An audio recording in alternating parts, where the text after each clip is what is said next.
Află cât de prost ești.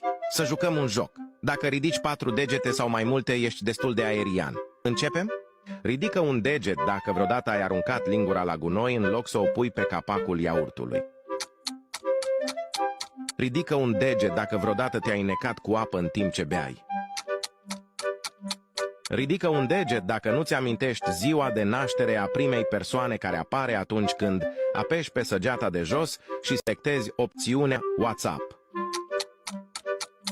Ridică un deget dacă vreodată ți-ai lăsat telefonul să-ți cadă pe față când erai culcat.